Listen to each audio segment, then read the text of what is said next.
దేవుని దృష్టిలో మంచిగా బ్రతకటానికి నేర్చుకుందాం. అట్లని మీరు ఎవరైనా ఏమన్నా చెప్తే వాడేం చెప్పేది నాకు, నా సంగతి దేవునికి తెలుసు అని మాత్రం అనద్దండి. మన సమాచారం మొదట మనుషులకే తెలుస్తా, తర్వాత దేవుడు నిన్ను హెచ్చరిస్తాడు. అందుకు బైబిల్ చెప్తాది, మనుష్యుల దయ యందును దేవుని దయ యందును యేసు ప్రభుల వారు వర్ధిల్లుచుండెను. సమూయేలు ప్రవక్తను గూర్చి కూడా మనుష్యుల దయ యందును దేవుని దయ యందును వర్ధిల్లుచుండెను. ప్రభు పిల్లలైన మనము కూడా మనుష్యుల దయ యందును దేవుని దయ యందును వర్ధిల్లుతూ ఉండాలి. నిన్ను దేవుడు చూసినప్పుడు ఆయన దృష్టికి నీవు మంచివాడుగా మంచిదానిగా కనిపించాలి. రాత్రి విషయం చాలాసేపు మీతో మాట్లాడా. రెండవది, ప్రభువు చెప్పిన మాట, ఇప్పుడే గొడ్డలి చెట్ల వేరు మీద ఉంచబడి ఉంది, మంచి ఫలము ఫలించని ప్రతి చెట్టు నరకబడి అగ్నిలో పారవేయబడుతుంది అని చెప్పాడు. దేవుడు మనల్ని ఒక చెట్టుగా పోల్చాడు. మనము మంచి ఫలాలు ఫలించాలి. నేను ప్రసంగించినంత మాత్రాన ప్రయోజనం లేదు. ఈ చెట్టు మంచి ఫలములు ఫలించాలి. సార్, నన్ను గమనించాలి. నేను ప్రసంగిస్తే గొప్పోడని కాదు, నేను ఈ ఊరు ఆ ఊరు తిరిగితే గొప్పోడని కాదు. దయచేసి వినాలి. నేను చెట్టు, నేను మంచి ఫలములు ఫలిస్తున్నానా అని అంటే, నా ఫలములు ఏమిటంటే నా నోటి నుండి వచ్చే మాటలే. నా నోటి నుండి వచ్చే మాటలు. నీవు బైబిల్లో అంటుంది, ఫలం ఒకటి చెట్టు ఒకటి అయి ఉంటుందా? ఏ చెట్టు అదే కాయలు కాస్తుంది. పల్లేరు చెట్లలో ద్రాక్ష పండ్లైనను ద్రాక్ష చెట్లలో పల్లేరు కాయలైనను కాయునా అంటాడు. పల్లేరు కాయలంటే ముండ్లు. చాలామంది మాటలు ముండ్లుగా ఉంటాయి. మేము చిన్నప్పుడు వ్యవసాయం పొలం వెళ్ళేవాళ్ళం. ఆ చేనులో పల్లేరు చెట్లు అన్నీ ఉండేవి. అడుగు తీస్తే ఆ ముండ్లు గుచ్చుకునేటివి. పల్లేరు చెట్లు అంతా గుత్తులు ముండ్లు కాయల్లాగా కనిపించేవి. దేవుని బిడ్డలు మీరు, ప్రభువు చెప్పిన మాట, పల్లేరు చెట్లలో ద్రాక్ష పండ్లైనను ద్రాక్ష చెట్లలో పల్లేరు కాయలైనను కాయవు అని చెప్పాడు. దేవుని పిల్లలుగా మీకు నా మనవి, ప్రభువు ఈ సంఘాన్ని ద్రాక్ష తోటగా చూడాలని ఆశ. ఆయన అంటున్నాడు, నేను ద్రాక్షవల్లి, మీరు తీగలై ఉన్నారు. మీరు నా యందు అంటుకట్టబడి ఉంటే బహుగా ఫలిస్తారు. నాకు వేరై మీరు ఏమీ చేయలేరు. ప్రభుల వారికి వేరైపోయి మనం ఏమీ చేయలేం. అంటే ఏమేమో చేయాలనుకుంటాం, కానీ ఏమీ చేయలేం. దేవుని బిడ్డలు మీరు నన్ను బాగా గమనించవలసిన విషయం, చాలా పర్యాయాలు అది చేయాలి ఇది చేయాలి అని అనుకుంటాను. నేను కూడా చేసే ముందు నా ప్రశ్న ఏమిటంటే, నేను ద్రాక్ష చెట్టు అయితే ఫలిస్తాను, నేను పల్లేరు చెట్టు అయితే ఎంత ఫలించినా ప్రయోజనము లేదు. పల్లేరు చెట్లలో కుప్పలు కాయలు ఉంటాయి. దేవుని బిడ్డలు మీరు దేవుని సంఘం లేకొచ్చారు. దేవుని కుటుంబంలో ఉన్న మీరు ద్రాక్ష వల్లిలాగా ఉండాలి, కానీ పల్లేరు చెట్లలాగా మగబిడ్డలు కూడా మాట్లాడాలి. పల్లేరు చెట్లలాగా ఉండకూడదు. హల్లెలూయా. సంఘమును గురించి మాట్లాడుతూ ఇది దేవుని కుటుంబం. ఈ కుటుంబంలో కూడాను మనము ఆత్మపూర్ణులమై జ్ఞానము కలిగి విశ్వాసము కలిగి మంచి పేరు కలిగి ఉండాలి అని చెప్పాను. ఆత్మతోనూ జ్ఞానముతోనూ నింపబడిన వారై మంచి పేరు కలిగి విశ్వాసముతో మనం ఉండాలి.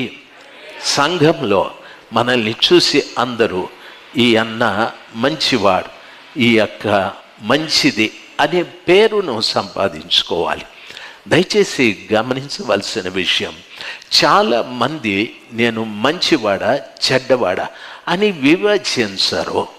చాలామంది ఆలోచన ఏమిటంటే, దయచేసి గమనించాలి, ఆత్మ లేకపోతే, జ్ఞానము లేకపోతే నీకు మంచి పేరే రాదు. ఆత్మ లేకపోతే, జ్ఞానము లేకపోతే, మంచి పేరు రాకపోతే ప్రభువు మీద నీకు విశ్వాసమే ఉండదు, వాక్యం మీద నీకు విశ్వాసమే ఉండదు, ఆత్మ మీద నీకు విశ్వాసమే ఉండదు. నేను పరలోకానికి వెళ్తాననే విశ్వాసం కూడా ఉండదు.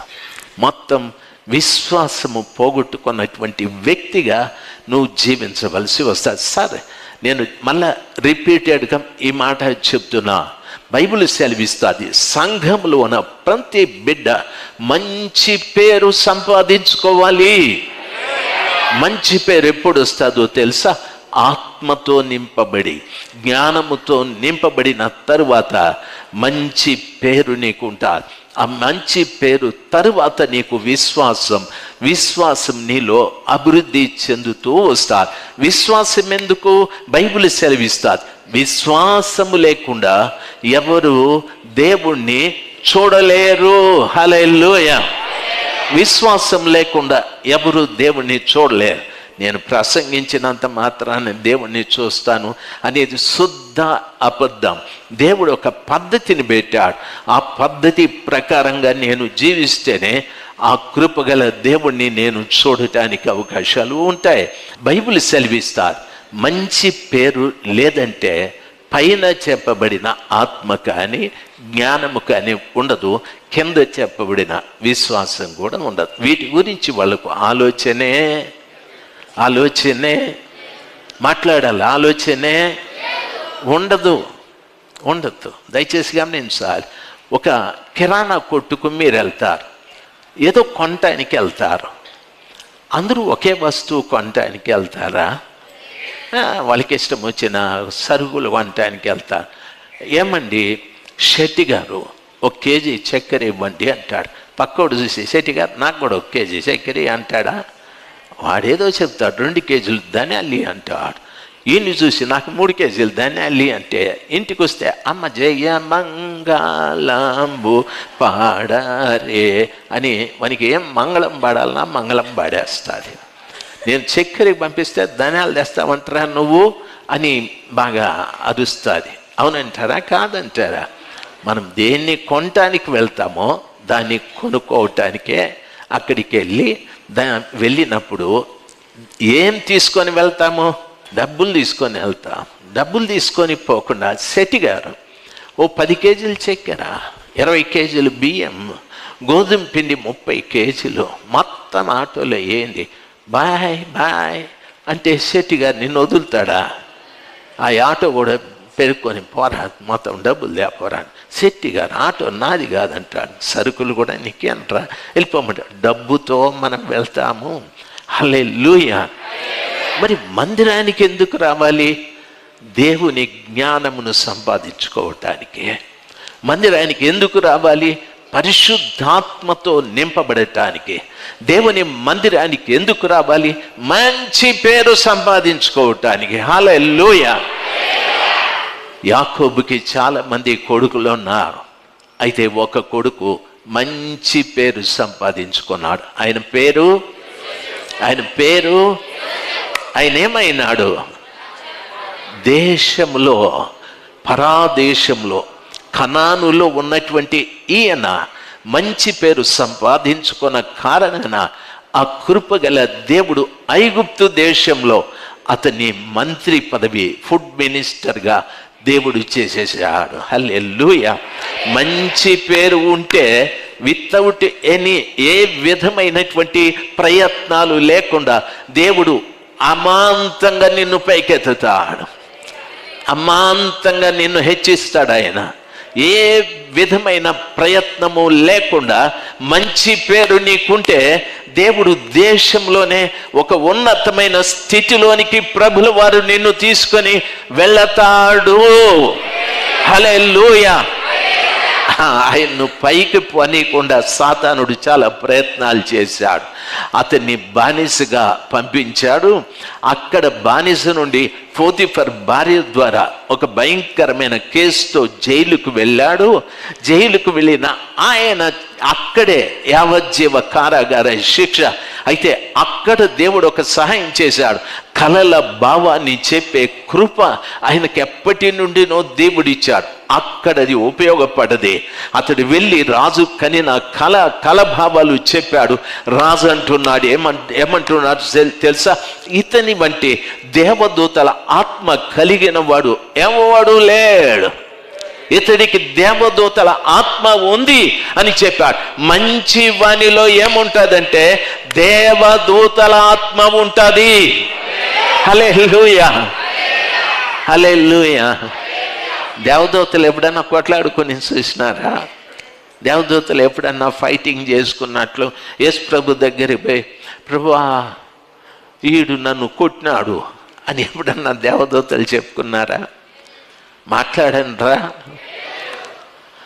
దేవదూతలు ఎప్పుడైనా ప్రభు తిట్టినాడు అని చెప్పుకునేది ఉందా? దేవదూతలు ఎప్పుడైనా యేసయ్యా ఏరా ఈ గాబ్రియలు భలే సతాయిస్తాడు యేసయ్యా, అవునంట్రా పిల్లరావాన్ని అనే సాడీలు చెప్పింది ఉందా? లేదు. మీరంతా మంచి పేరు కలిగి ఉంటే దేవదూతల ఆత్మ మీ లోపల, దేవదూతల ఆత్మ మీ లోపల. మాట్లాడనరా? ఏమాత్మ ఉంటుంది? ఏమాత్మ ఉంటుంది? మంచి పేరు లేకపోతే ఏమాత్మ ఉంటుంది? అరా ఏమాత్మ? అబ్బాబ్బా వీళ్ళు స్కాలర్లు అయిపోయినారు. వీళ్ళు కామెంటరీస్ రాయొచ్చు బైబిల్లో. దయచేసి గమనించాలి. దేవదూతల ఆత్మ లేకపోతే దయ్యపు ఆత్మ ఉంటుంది అని చెప్పాడు. దయ్యానికి దేవుని మీద విశ్వాసం ఏమిటి ఉంటుంది చెప్పండి? విశ్వాసాన్ని చెడగొట్టే పని చేస్తుంది దయ్యం. దయచేసి గమనించాల్సింది, దేవుని పిల్లలు ఆత్మపూర్ణులుగాను, దేవుని పిల్లలు జ్ఞానముతోనూ నిండుకొని మంచి పేరు కలిగిన వారుగా ఉందురుగాక, ఉందురుగాక. అప్పుడు మీరు విశ్వసించిన ప్రతి ఒక్కటి దేవుడు దయచేయునుగాక. హల్లెలూయా.